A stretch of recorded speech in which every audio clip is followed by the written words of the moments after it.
Dear God, Supergiant Games, you've gone and done it again. From the guys who brought you Bastion, one of my favourite games of 2011, now comes Transistor.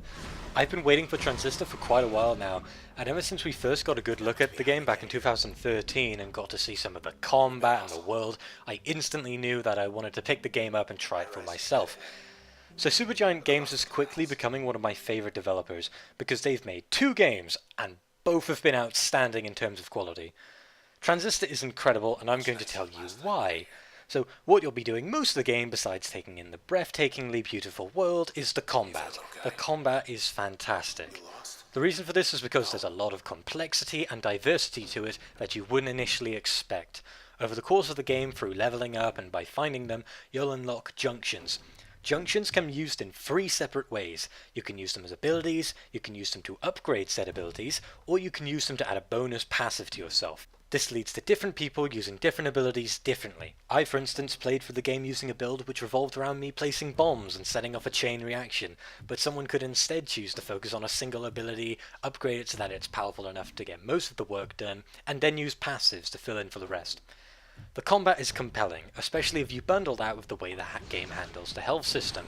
If your health reaches 0, you'll simply lose an ability on your bar that you won't be able to use again until you reach a certain number of access points, which act as the game's checkpoints. This means you'll likely have to keep swapping out abilities, which means in a single playthrough, the combat will never feel old, as you're constantly swapping out abilities. On top of that, if you think the game's too easy for you, the shrine system from Bastion has made its return, where you can unlock bonuses by making the game a little bit harder for yourself. On top of that, you have the turn system, which performs similarly to the VAT system from Fallout. You can pause time and plan out your attacks, getting the most out of every blow. The cost though is that most abilities become locked whilst you have the recharge. A weakness that Bastion had was that the enemies simply didn't have enough going for them. They weren't varied enough, but most of the enemies in Transistor have something going for them.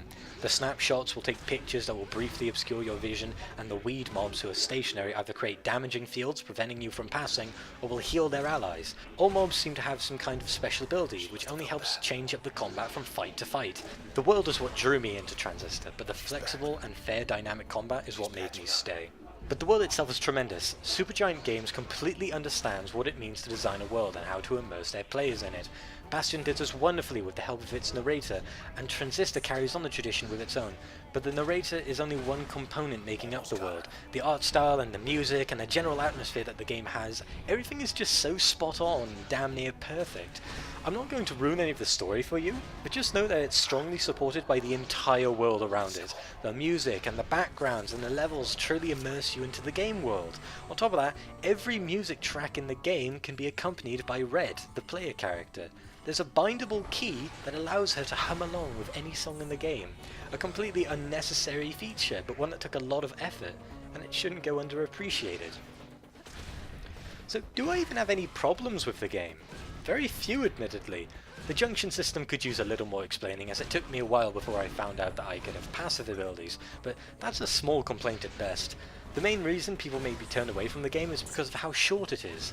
I had this exact same problem with the recent South Park game, but this time I didn't feel cheated when the game decided it was finished. There's more content out there, more junction combinations to try out, the New Game Plus mode called Recursive, the challenge modes as well as the additional lore to find. There's actually lore attached to every junction that you can find.